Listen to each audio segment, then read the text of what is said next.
Hello, everyone. Jake Becker here, Pioneer Field Agronomist for the Northern Texas Panhandle. Want to do a super quick presentation over corn, recorded on August 30th. First up, ET graph. Red is average. The green line is 2021. It's no secret. We were fairly cool early on in the growing season. We were running below average ET. We did get hot at a couple points through here. But the corn wasn't using much water yet. We were cool, wet, and cloudy right in here, right? We didn't really hit our peak ET until the last couple weeks, and then Mother Nature said, hey, you're still in summer. Even though our demand from the crop was dropping off, atmospheric demand picked up in a big way. We have spider mites blowing back up on some circles. But basically, we went from cool, wet, and cloudy to hot, dry, and windy. Virtually overnight in a lot of these circles. And a lot of this corn didn't have to work very hard this year.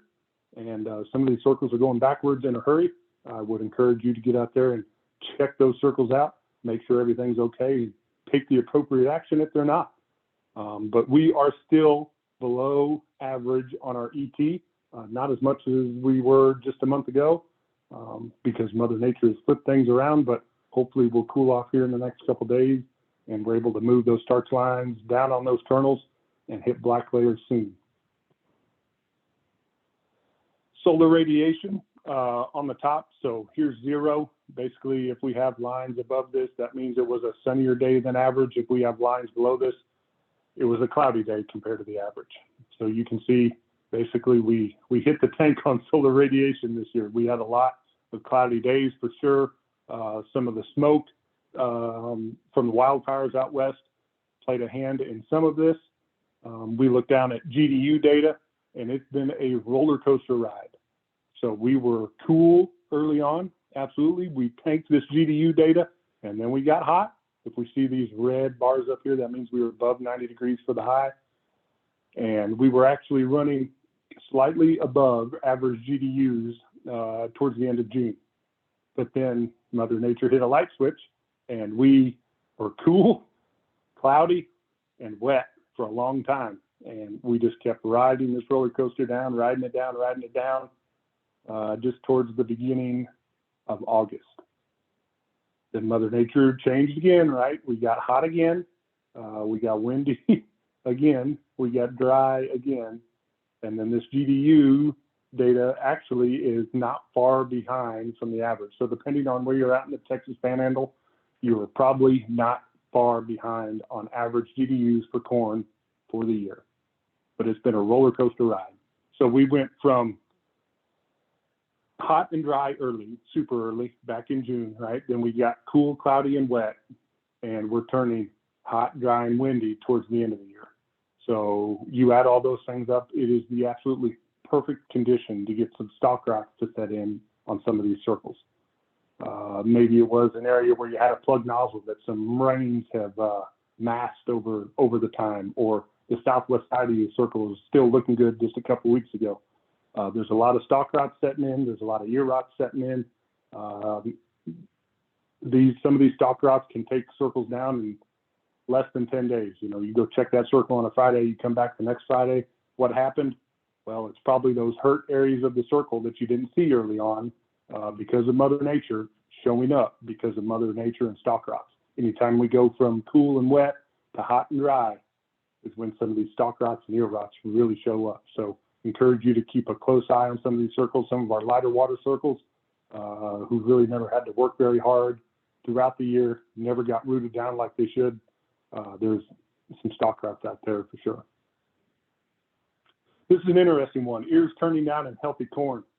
This is on a fairly limited number of acres out here, but when you have some certain hybrids, it seems like, that had a really good life, we'll kind of walk through a timeline here from left to right.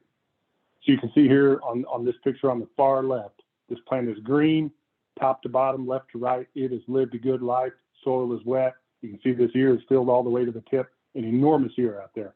These things are 20 or 22 by 50. Okay, so this ear is hanging almost straight down. If you were to go out there and pull back that leaf sheath, you'd actually find yourself another ear, a baby ear that tried to form.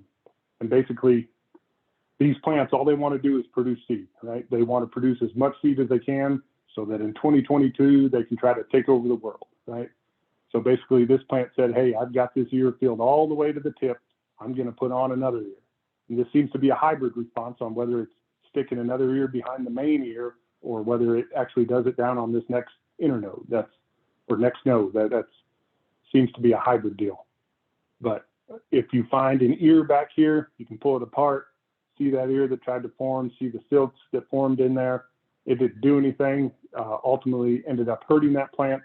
But essentially what you get is this main ear with this main shank, and then here's the secondary ear shank.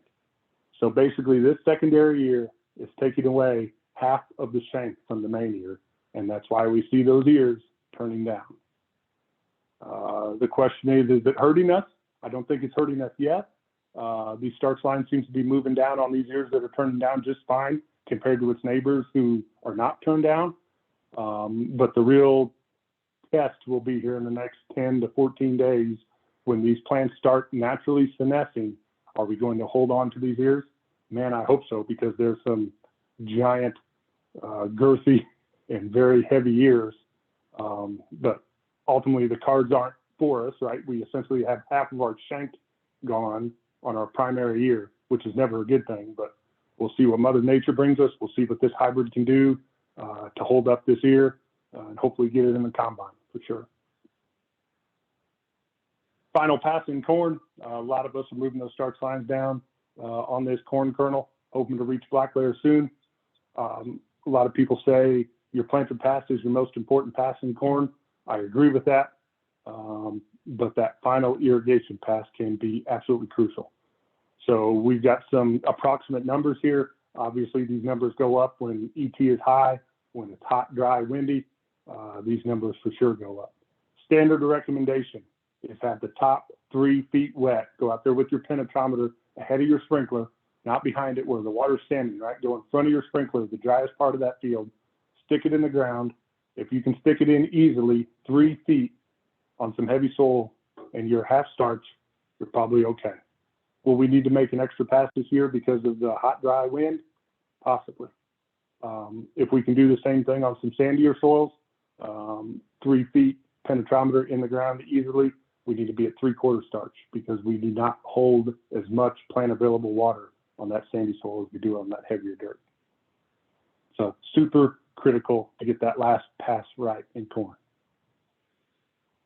New and exciting thing for 2022, we have an enhanced corn rootworm seed treatment package that's going to be standard on all of our chrome hybrids and optional on double hybrids. So what this new seed treatment is going to do is it's going to give us more yield potential and it's going to improve standability. One of the biggest pieces here is we're able to put Lumialza in this seed treatment package. Lumialza is our bionematicide. So in high nematode pressure, we're looking at 9 bushels of the acre. Even in low nematode pressure, this bionematicide has a great symbiotic relationship with that corn plant to give us back 3.7 bushels of the acre, even in low nematode pressure. This stuff lasts for a very long time. Awesome technology, the best nematicide on the market, bar none. So if we compare our premium package seed treatment that we came out with just a couple of years ago with our corn rootworm package, we're talking about the same great set of fungicides, the things that are going to fight off seedling diseases, head smut, pathogens like that. They are the same. Where we change here is in our insecticide, Lumavia 250, which is an Axapir plus clothianidin 250, so it's got a 500 shot on our premium package. We've got Lumialza nematicide across the premium package in our enhanced corn rootworm package, but the big change is Lumisure 1250. So Lumisure is clothianidin at a 1250 shot will give us rootworm larva protection on those chrome acres as well. So we have an enhanced corn rootworm package coming to all of our chrome products standard for 2022, and it's going to be optional on those double acres. So you corn on corn guys, you're benefiting. If you are in some heavy insect pressure on some rotated acres, maybe some cover crop acres, this package is optional on those double corn hybrids. So if you have a question about this or any other topic, feel free to give your Pioneer sales professional a call, or feel free to shoot me a call. My number's right there on the screen. Thank you and have a great day.